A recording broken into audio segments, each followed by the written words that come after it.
Hi, പുതിയൊരു വീഡിയോയിലേക്ക് എല്ലാവർക്കും സ്വാഗതം. ഇന്ന് ഞാൻ ചക്കക്കുരുവും മുരിങ്ങക്കായും മാങ്ങയും എല്ലാം ചേർത്ത് വെക്കുന്ന നല്ല ടേസ്റ്റി ആയിട്ടുള്ളൊരു കറിയുടെ റെസിപ്പിയുമായിട്ടാണ് വന്നിട്ടുള്ളത്. ഒരു നാടൻ രുചി. ഇത് നമുക്ക് ചോറിൻ്റെയും ചപ്പാത്തിയുടെയും ദോശയുടെയും എല്ലാം കൂടെ സൂപ്പർ കോമ്പിനേഷനാണ്. അപ്പോൾ ഇതെങ്ങനെയാണ് തയ്യാറാക്കുന്നതെന്ന് നോക്കാം. അതിനായിട്ട് ഞാനിവിടെ ഒരു 25ഓളം ചക്കക്കുരു എടുത്തിട്ടുണ്ട്. ഇനി ഇതിൻ്റെ കൂടെ നമുക്കൊരു മാങ്ങയും 1-2 മുരിങ്ങക്കായും എടുക്കാം. ആദ്യമായിട്ടാണ് നിങ്ങൾ ഈ ചാനൽ കാണുന്നതെങ്കിൽ ഒന്ന് സബ്സ്ക്രൈബ് ചെയ്ത് സപ്പോർട്ട് ചെയ്യണേ. വീഡിയോ ഇഷ്ടമായിട്ടുണ്ടെങ്കിൽ ലൈക്ക് ചെയ്യണം. നിങ്ങളുടെ അഭിപ്രായം കമൻ്റായിട്ട് എഴുതാൻ മറക്കരുത്. ആദ്യം ചക്കക്കുരുവിൻ്റെ തോലെല്ലാം ഒന്ന് കളഞ്ഞെടുക്കാം. ഇതിൻ്റെ ബ്രൗൺ കളർ തൊലി കളയേണ്ട ആവശ്യമില്ല. അതിന് പുറമേയുള്ള ആ വെള്ള കളറുള്ള തൊലി മാത്രം കളഞ്ഞാൽ മതി. ഇനി ഇതിലേക്ക് 1 ടീസ്പൂൺ മഞ്ഞൾപ്പൊടിയും 1 ടീസ്പൂൺ മുളക് പൊടിയും 1/2 ടീസ്പൂൺ ഉപ്പും ആവശ്യത്തിനുള്ള വെള്ളവും ചേർത്ത് കുക്കറിൽ 2 വിസിൽ വരുന്നത് വരെ ഒന്ന് വേവിച്ചെടുക്കാം. ചക്കക്കുരു വേവുന്ന സമയം തന്നെ നമുക്ക് മുരിങ്ങക്കായ ഒരു മൺചട്ടിയിലിട്ട് അതും കൂടി ഒന്ന് വേവിച്ചെടുക്കാം.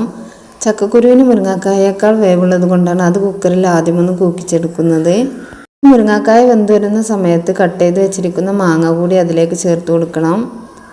ഇപ്പോൾ മാങ്ങയും മുരിങ്ങക്കായും എല്ലാം വെന്ത് വന്നിട്ടുണ്ട്. ഈ സമയം നമ്മൾ കുക്കറിൽ വേവിച്ച് വെച്ചിരിക്കുന്ന ചക്കക്കുരു ഇതിലേക്ക് ചേർത്ത് കൊടുക്കണം. ഇനി കറിയിലേക്ക് ആവശ്യത്തിലുള്ള അരപ്പ് കൂടി ഈ സമയം നമുക്ക് തയ്യാറാക്കിയെടുക്കാം. അതിനായിട്ട് 1 കപ്പ് തേങ്ങ, 2 പച്ചമുളക്, 3 അല്ലി വെളുത്തുള്ളി, 4 ചുവന്നുള്ളി, 1/4 ടീസ്പൂൺ മഞ്ഞൾപ്പൊടി, 1/4 ടീസ്പൂൺ നല്ല ജീരകം, ഇത്രയും ചേർത്ത് നന്നായിട്ട് ഇതൊന്ന് അരച്ചെടുക്കണം. അരപ്പും ചേർത്തതിന് ശേഷം കറിയും അരപ്പും എല്ലാം ഒന്ന് യോജിച്ച് നന്നായിട്ടൊന്ന് ചൂടായി വരുന്നവരെ നമുക്കിതൊരു മീഡിയം ഫ്ലെയിമിൽ വെക്കാം.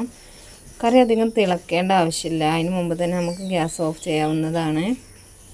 മുൻപ് ഞാൻ ചക്കക്കുരു വെച്ചിട്ടൊരു നല്ല ടേസ്റ്റി ആയിട്ടുള്ളൊരു ലഡുവിൻ്റെ റെസിപ്പി അപ്ലോഡ് ചെയ്തിരുന്നു. അത് കാണാത്തവരുണ്ടെങ്കിൽ ഒന്ന് പോയി കണ്ടു നോക്കണേ. ഇപ്പോൾ നമ്മുടെ കറിയെല്ലാം ഇവിടെ ചൂടായി നല്ല റെഡിയായി വന്നിട്ടുണ്ട്. ഇനി നമുക്കിതിലേക്കൊന്ന് താളിച്ചൊഴിക്കണം. ചട്ടി ചൂടാകുമ്പോൾ അതിലേക്ക് 1.5 ടേബിൾ സ്പൂൺ വെളിച്ചെണ്ണ ചേർത്ത് കൊടുക്കാം. എണ്ണ ഒന്ന് ചൂടാകുമ്പോൾ കടുകിട്ടൊന്ന് പൊട്ടിച്ചെടുക്കണം.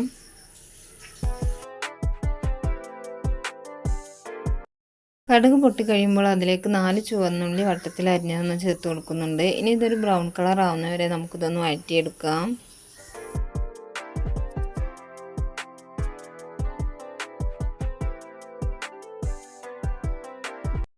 ചുവന്നുള്ളി ഒരു ബ്രൗൺ കളറായി വന്നിട്ടുണ്ട്. ഇനി ഇതിലേക്ക് 3 വറ്റൽമുളകും കുറച്ച് കറിവേപ്പിലയും കൂടി ചേർത്ത് നമുക്കിത് കറിയിലേക്ക് ഒഴിച്ചു കൊടുക്കാം.